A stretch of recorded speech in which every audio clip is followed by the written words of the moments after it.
श्री शिवाय नमस्तुभ्यम। हम सबको पता है कि 25 मार्च को पाप मोचनी एकादशी का बहुत ही प्यारा सा दिन है। ये एकादशी 2025 की सबसे बड़ी एकादशी मानी जाती है क्योंकि इसके नाम में लगा हुआ है पाप मोचनी, यानी कि पाप को हरने वाली एकादशी। और आपको अपनी फैमिली की उन्नति चाहिए, तरक्की चाहिए, तो आप सभी लोगों को माँ तुलसी के पौधे में 11 काले तिल को डालना है। बड़ा ही स्पेशल सा, बड़ा ही प्यारा सा उपाय है, आप सभी को ज़रूर करना चाहिए। ठीक है ना। चलो समझने की कोशिश करते हैं इस पूरे उपाय को। मैंने क्या लिखा हुआ है कि हमें ज़रूरत पड़ेगी काले तिल की, लेकिन गिनती करने की कोई आवश्यकता नहीं है। ज़्यादा से ज़्यादा एक चुटकी, अब चाहे एक दाने ले लो, दो ले लो, इससे मतलब नहीं है, बट काला तिल ही हमें लेना। ठीक है ना। चलो, काले तिल के साथ में दूसरे नंबर की जो सबसे बड़ी चीज़ मानी जाती है एकादशी के इस पर्व पे, वो होती है हल्दी, है ना। लेकिन हल्दी का इस्तेमाल लोग बहुत गलत तरीके से करते हैं। क्या करते हैं, वो पाउडर ही डायरेक्ट ले लेते हैं, जो कि तरीका वैसे गलत होता है, बट ये तरीका उनके लिए ठीक है जो थोड़े आलसी किस्म के हैं ना। नियम ये कहता है कि एकादशी के दिन जब आप हल्दी का इस्तेमाल करते हो तो खड़ी हल्दी यही शुद्ध मानी जाती है ना, तो इसीलिए खड़ी हल्दी को पीस करके एंड देन आप इस्तेमाल किया करो उपाय में। ठीक है ना। तो आप सभी को लेना होगा पिसी हल्दी। पिसी हल्दी को लेकर के आपके घर में तुलसी माता का पौधा ज़रूर होगा। देखो, ये नियम मैंने परसों भी बताया था, जो मैंने वीडियो बनाई थी कि एकादशी कब है। ये नियम मैं एक बार दोबारा आपको रिवाइंड कर रहा हूं। नियम ये कहता है कि भूल कर भी, चाहे वो तुलसी माता का पौधा हो, चाहे वो दुनिया का कोई भी पौधा हो, पेड़ हो, तना हो, टहनी हो, किसी भी पेड़ को छूना भी नहीं चाहिए। छूने से क्या होगा, मतलब छू सकते हो, ऐसी दिक्कत नहीं है, बट उसके पत्ते ना गिरने पाए आपकी वजह से, टहनियाँ ना टूटनी पाए, वरना दोष लगता है। और ये दोष सिर्फ उनको नहीं लगता जो व्रत हैं, नहीं, सभी को लगेगा। इसीलिए किसी को भी एकादशी पे किसी भी प्रकार के पत्तों को नहीं तोड़ना चाहिए, पहला नियम। दूसरा नियम, एकादशी के दिन माँ तुलसी जो होती है ना, वो भगवान हरि के लिए निर्जला व्रत रहती हैं। कौन सा व्रत? निर्जला व्रत। और आप अगर तुलसी माता की जड़ में डाल दोगे क्या, कोई भी प्रकार का द्रव्य पदार्थ, चाहे वो दूध हो, चाहे वो जल हो, चाहे वो गंगा जल हो, तो आपको दोष लगेगा, क्योंकि माँ तुलसी का व्रत खंडित होता है। इसीलिए कभी भी एकादशी पे तुलसी माता की जड़ में जल समर्पित नहीं करना चाहिए। ठीक है ना। अब मैंने आप लोग को काला तिल बताया और मैंने हल्दी दिखाई, तो आपको क्या करना है, जो आपके पास में काला तिल हो, देखो अगर काला तिल लेने में दिक्कत हो ना, तो कोई भी काला सामान ले लो, मतलब जैसे काली मिर्च ले सकते हो या फिर कमल गट्टा ले सकते हो, इस टाइप में कुछ भी लिया आपने, उसको क्या करेंगे, तुलसी माता की जड़ में रख करके अपने परिवार की उन्नति तरक्की के लिए एक चुटकी आपको क्या करना है, जो हल्दी होगा वो डाल करके, और तुलसी माता की परिक्रमा करनी है, 7 परिक्रमा। आप सभी के घरों में तुलसी माता का पौधा होना अनिवार्य है। जिन भी लोगों के घरों में माँ तुलसी का पौधा नहीं होता, या जिनके घर में माँ तुलसी का पौधा हरा भरा नहीं होता, उनके घर में बहुत नज़र लगती है, बहुत लड़ाई झगड़े होते हैं। आप उठा करके देख लो अपने घर के आसपास, जिनके घर में तुलसी माँ का पौधा है, उनके घर में लड़ाइयाँ नहीं होंगी, उनके घर में नज़र टोने टोटके नहीं लगेंगे। तो आप किस चीज़ का इंतज़ार कर रहे हो भाई, जल्दी से जाओ तुलसी माता का पौधा घर में ज़रूर लगाओ। ठीक है ना। चलो, तो पहला उपाय आपको समझ में आ गया है। आगे बढ़ते हैं पाप मोचनी एकादशी पे करने वाले हम लोग अपने दूसरे उपाय की तरफ, जो कि हमें करना है गन्ने के रस से। गन्ने का ये रस का उपाय मैं आपको इसलिए बता रहा हूँ, इस टाइम का जो मौसम चल रहा है ना, आपको पता होगा, गली गली नुक्कड़ नुक्कड़ आपको मिल जाएंगे गन्ने के रस वाले, हर एक जगह। अब पहले तो कम होते थे, अब तो बहुत ज़्यादा मात्रा में हो गए हैं गन्ने का जूस बेचने वाले। तो ये उपाय आप बहुत आसानी से कर सकते हो। ठीक है ना। ये उपाय के बेनिफिट क्या है, सबसे पहले ये समझ लेते हैं। इस उपाय के जो फायदे होने वाले हैं, वो फायदे होंगे घर में धन संपदा को लेके। ठीक है ना, कि घर में अगर माँ लक्ष्मी का वास नहीं है, बहुत ज़्यादा परेशान हो घर में किसी भी चीज़ को लेकर के, इस उपाय को करेंगे। ठीक है ना।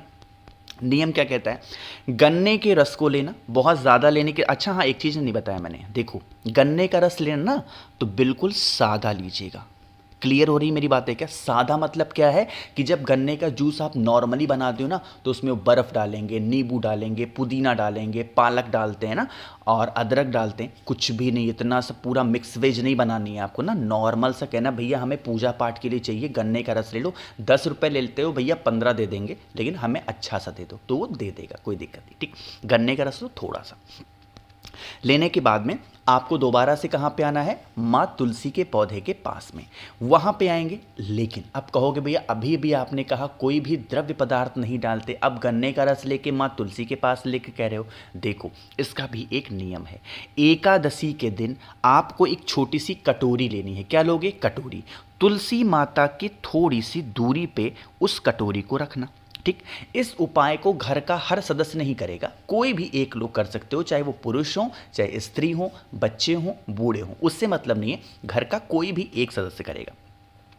जो गन्ने का रस आपके पास में है, उसे 5 बार में इस कटोरी के अंदर डालना है। कितनी बार डालोगे? 5 बार में।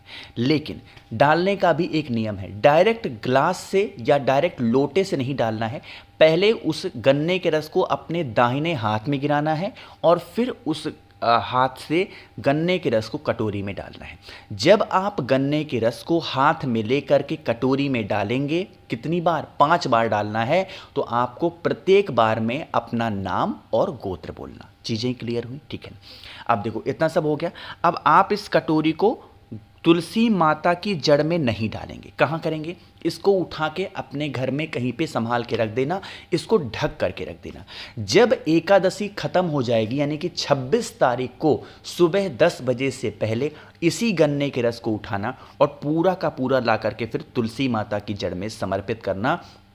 कभी भी आपके घर में धन संपदा को लेके कोई प्रॉब्लम नहीं होगी, हमेशा माँ लक्ष्मी का वास घर में बना रहेगा। नियम जान लीजिए ध्यान से, आपको पूरा भर करके एक गिलास नहीं डालना है, आधे से भी कम गिलास आपको लेना होगा गन्ने के रस को।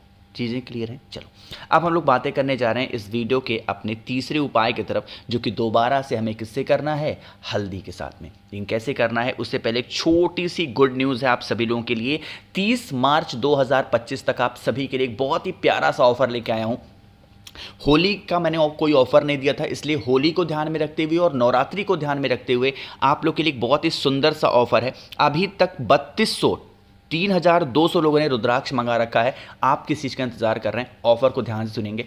7 मुखी रुद्राक्ष होता है धन प्राप्ति के लिए और 9 मुखी रुद्राक्ष होता है घर में सुख शांति के लिए। इनमें से कोई भी एक रुद्राक्ष अगर आप मुझसे लेते हो, खरीदते हो, तो इसके साथ मैं आपको 5 मुखी रुद्राक्ष दे रहा हूं जो कि बीमारी के लिए होगा, 3 मुखी रुद्राक्ष दे रहा हूं जो कि आपके बच्चों की पढ़ाई के लिए होगा, एक रुद्राक्ष की माला भी मैं आपको फ्री दे रहा हूं जो कि आप जप कर सकते हो श्री शिवाय नमस्तुभ्यम का, और जो चौथी चीज़ दे रहा हूं महादेव को समर्पित करने के लिए 50 ग्राम भस्म और एक रुद्राक्ष का फल दे रहा हूं पूरा, जिसके छिलके को निकालोगे तो 1 मुखी से लेकर के 31 मुखी तक निकल सकता है। तो इसका लाभ उठाने के लिए मुझे आपको व्हाट्सएप करना है 9005643345। कैश ऑन डिलीवरी की सुविधा उपलब्ध है। जब रुद्राक्ष मिल जाएगा तब पेमेंट करना है, पहले पेमेंट करने की जरूरत नहीं है।